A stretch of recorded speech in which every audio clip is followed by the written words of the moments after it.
relator dos processos da Lava Jato no Supremo Tribunal Federal, o ministro Edson Fachin afirmou nesta quarta-feira que, em sua avaliação, um possível veto do tribunal à prisão de condenados em segunda instância não ameaça a operação de combate à corrupção. O plenário do Supremo retomará nesta quinta o julgamento sobre o tema. Edson Fachin afirmou que o eventual fim da prisão em segunda instância não significará uma declaração de inocência sobre condenados presos que poderão ganhar a liberdade. Ainda nesse tema, nesta semana, um grupo de 41 senadores assinou carta dirigida ao presidente do STF, ministro Dias Toffoli, a favor da manutenção da possibilidade de prisão após a condenação em segunda instância. Na Câmara dos Deputados, manifesto semelhante já conta com a assinatura de cerca de 60 parlamentares. O pedido também irá para as mãos de Dias Toffoli. Na linha com a gente, diretamente de Brasília, me corrija se estiver errado, para falar um pouco sobre esse tema, temos o senador Oriovisto Guimarães, do Podemos, do Paraná. Boa noite, senador. Seja bem-vindo mais uma vez aos Pingos nos Is. Boa noite, Felipe. É um prazer enorme estar com vocês novamente aí nos Pingos nos Is. Senador, só para confirmar, foram 41 senadores mesmo que assinaram essa carta aí no Senado Federal, e qual é o conteúdo dela e a expectativa de que ela possa alterar em alguma coisa esse voto esperado do Dias Toffoli, que deve ser o voto de desempate no plenário do Supremo? 43 senadores assinaram a carta. O último a assinar foi o Flávio Bolsonaro, filho do presidente Bolsonaro, que estava no Rio e telefonou pedindo para assinar também. A conversa com o ministro Dias Toffoli foi a melhor possível. Ele é um homem de uma grande educação, recebeu a todos nós, ouviu a cada um de nós e fez várias considerações. Para tentar te resumir, nós estávamos em 12 senadores que fomos levar a carta. Nós deixamos muito claro para o ministro que ele vai ter o voto de Minerva e que ele pode, com esse voto, se transformar numa espécie de herói nacional, não é? Ser muito bem quisto pela população, mantendo a prisão em segunda instância, ou ele pode ter uma desaprovação da população, para dizer o mínimo, não é? E o que nós percebemos do ministro, que é claro, ele não ia revelar o voto dele, que acho que vai dar empate e é ele que vai desempatar. Mas ele deixou muito claro para nós que não há nenhuma cláusula pétrea que impeça o Senado e a Câmara dos Deputados de fazer uma lei, de fazer uma PEC e incluir isso na Constituição. Por assim dizer, ele passou a bola para nós. O que ele disse, e eu estou fazendo uma tradução livre, foi: se vocês fizerem, o Supremo vai obedecer. E isso repercutiu muito bem aqui no Senado. Eu tenho uma PEC, que é de minha autoria, está sendo relatada pela juíza Selma, deve ser relatada já na próxima semana. Estou acolhendo manifestações da maioria dos senadores, tenho quase que certeza que essa PEC no Senado será aprovada e daí seguirá para a Câmara. E se a Câmara aprovar, mesmo que o Supremo decida pelo fim da prisão em segunda instância agora, já em seguida, em pouco tempo, nós aprovamos essa mudança na Constituição e aí, de uma vez por todas, o Brasil deixa de ser exceção no mundo e passa a ser igual a enorme maioria dos outros países, quase a totalidade, cuja prisão se dá a partir da primeira instância ou, no máximo, a partir da segunda instância. Senador, vou passar a palavra já para o Augusto Nunes, mas só para registrar a importância do que o senador acabou de falar. 43 senadores assinaram essa carta a favor da prisão após condenação em segunda instância. 43 senadores é a maioria no Senado Federal, que é composto por 81 senadores. Então o senador está demonstrando aí um otimismo com a aprovação de uma proposta de emenda à Constituição que deixe muito claro que a prisão é autorizada sim após condenação em segunda instância. Como a gente analisou aqui nas últimas semanas, há dois incisos relativamente conflitantes no artigo 5º da Constituição Federal que gera uma tremenda polêmica que se arrasta há anos, principalmente lá no Supremo Tribunal Federal, e isso poderia ser debelado com essa mudança proposta, então, por esses 43 senadores. Como o senador disse, isso iria para a Câmara. Na Câmara pode ser que o jogo fique mais difícil, porque a gente também sabe, e aqui a gente comenta e analisa, que muitos deputados, muitos parlamentares são investigados, são amigos de outros políticos presos, mas aí contam aqueles que estão defendendo a prisão em segunda instância com apoio popular para que essa PEC avance. Augusto. Perfeito. Senador, eu pergunto se o chegou a ser debatido, a ser debatida, né, nesta reunião, aquela medida que aquela ideia frequentemente atribuída ao ministro Dias Toffoli, de estabelecer que que a prisão só pode acontecer depois da condenação pelo Tribunal Superior de Justiça.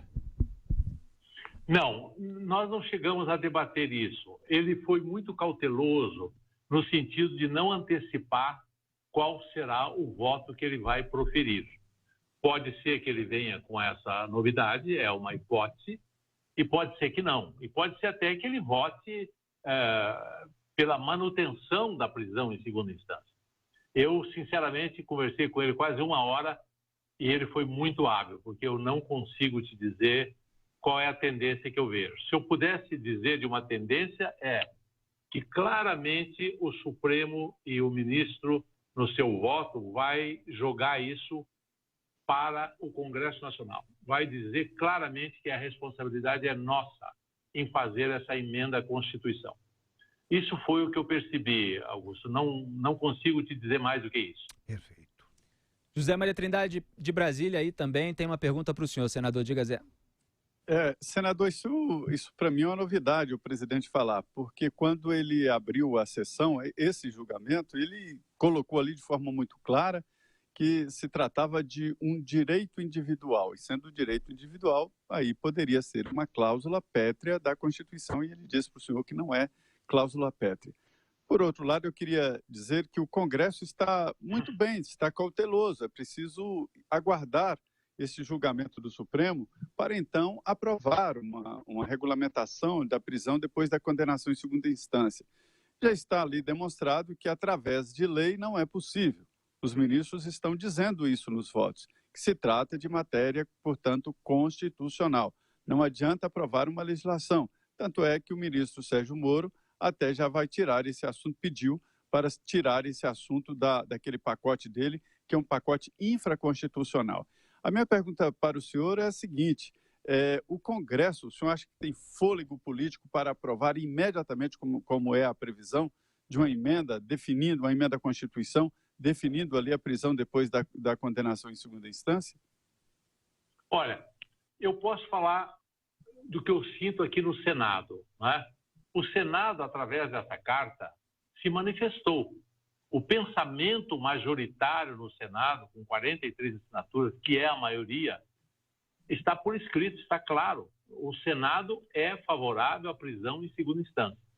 A nossa conversa com o ministro Toffoli foi importantíssima, porque essa discussão de se fere cláusula pétrea ou se não fere cláusula pétrea é uma discussão que não tem fim. Isso não vai acabar nunca. Tanto que o Supremo já decidiu 3 vezes, sempre por um quórum muito apertado, de 6-5, e vai e volta, não é? E cláusula pétrea não é, porque se fosse, então o Supremo já teria ferido essa cláusula pétrea, pelo menos em 2 ocasiões, não é? E nós temos parecer de outros juristas famosos, que eu não tenho condição de ficar prolongando isso por tempo demasiado aqui no seu programa, mas a argumentação é muito forte de que não existe contrariedade alguma com cláusula pétrea, e agora mais a postura, a posição do ministro Toffoli afirmando a mesma coisa, só veio reforçar a tese. Então eu acho que no Senado essa PEC será aprovada, não tenho dúvida disso. Na Câmara, a população vai ter que falar, vai ter que pressionar, vai ter que conversar com os deputados. E aí vai ser a solução definitiva, porque daí pode mudar o Supremo, pode acontecer o que for, ninguém mais vai poder discutir esse assunto e o Brasil passa a ser um país sério, que não vai dar passo atrás, não vai voltar a ser o reino da impunidade, com recursos que jamais terminam e que se beneficiam deles, basicamente, os autores de colarinho branco, que têm muito dinheiro para pagar bons advogados. O senhor prevê para quando a votação no Senado, senador? Olha, Augusto, acho que sem ser a próxima semana, porque vai ter aqui em Brasília uma reunião dos BRICS, que vai prejudicar um pouco o funcionamento não só do Senado, mas da Câmara e também do Supremo e de todo mundo. Está tudo aqui meio já preparado para isso. Acho que nós só teremos reuniões para valer no Senado na terça, porque depois a questão dos BRICS vai atrapalhar bastante. Na semana seguinte, nós teremos a aprovação na CCJ com pedido de urgência para já ir para o plenário. E acho que, se tudo caminhar bem, sem ser a próxima semana, na outra, nós poderemos ter essa PEC aprovada, pelo menos em primeira votação, no plenário do Senado. Senador, embora o presidente do Supremo Tribunal Federal, Dias Toffoli, tenha dito isso, que caso a PEC avance no Congresso, que ele não colocará obstáculos para isso no Supremo Tribunal Federal, isso é uma coisa dita nos bastidores, o senhor está relatando ali o que ele disse, mas o senhor acredita mesmo que outros ministros que têm defendido tão fervorosamente a prisão somente após o trânsito em julgado, que eles também vão respeitar uma decisão que, a meu ver, é uma decisão legislativa, uma decisão que cabe, de fato, ao Poder Legislativo, que é aquele que legisla. Infelizmente, o Supremo Tribunal Federal brasileiro acaba legislando demais e sob essa alegação de que o Congresso se omitiu em algum momento e ele precisou fazer isso. Então, o senhor acredita mesmo que os outros ministros não vão colocar barreiras? Olha, Felipe, eu não estou te revelando aqui um bastidor de maneira, assim, sem autorização do autor da frase. Claro. Quando o ministro Toffoli me disse que não, as palavras exatas dele foram: não vejo nada com relação à cláusula pétrea. Se vocês fizerem a PEC, acho que não tem dificuldade alguma.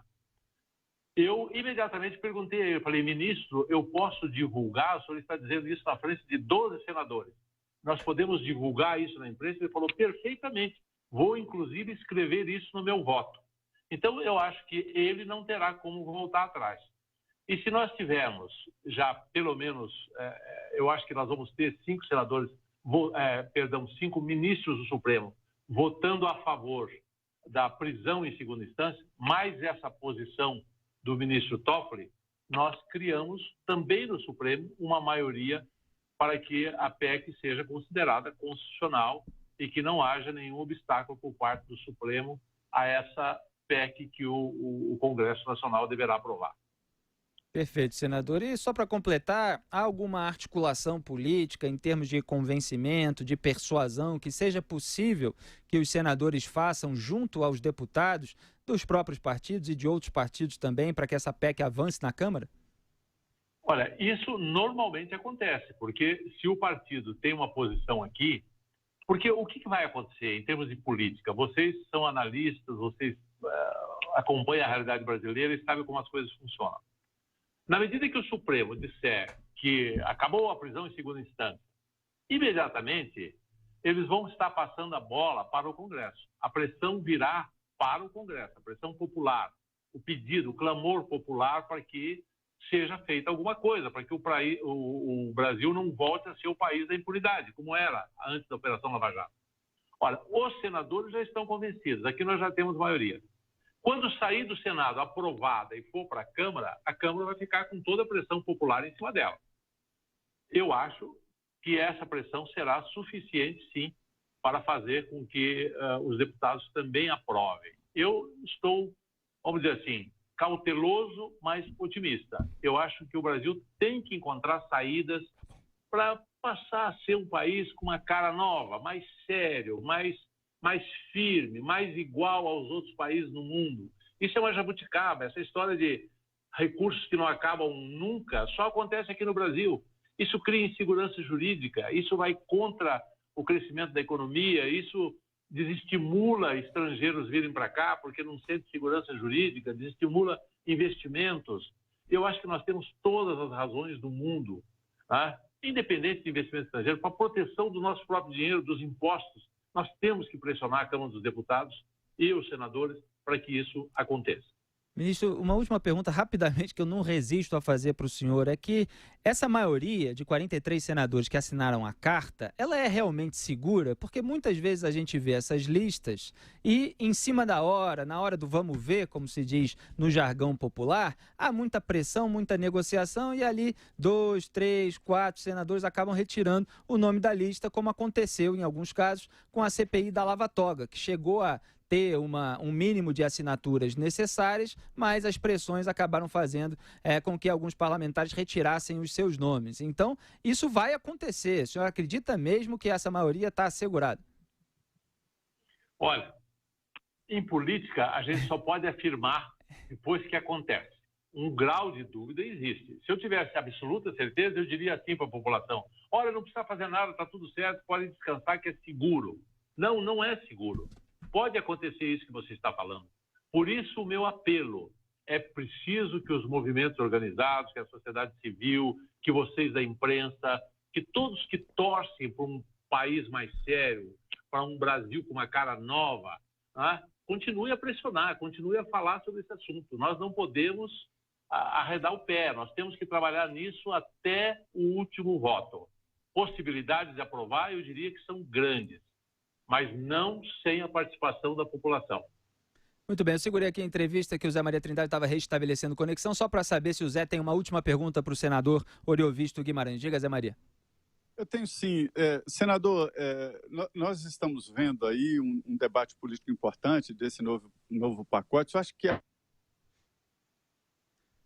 Perdemos novamente a conexão com o Zé Maria? Não. Conseguiu? Pode Voltou. dizer, Zé. Não, caiu a conexão com o Zé Maria Trindade. Então, não vai dar tempo da gente recuperar. Senador Oriovisto Guimarães, o senhor acaba voltando aqui ao nosso programa porque esse tema certamente vai se estender. Se houver a decisão do Supremo Tribunal Federal nessa quinta-feira, contrária à vontade, que me parece da maioria da população, essa PEC deve gerar muito debate ainda. O senhor volta para comentar mais vezes aqui, que é sempre um prazer recebê-lo. Senador, boa noite, bom trabalho. Boa noite, muito obrigado a vocês.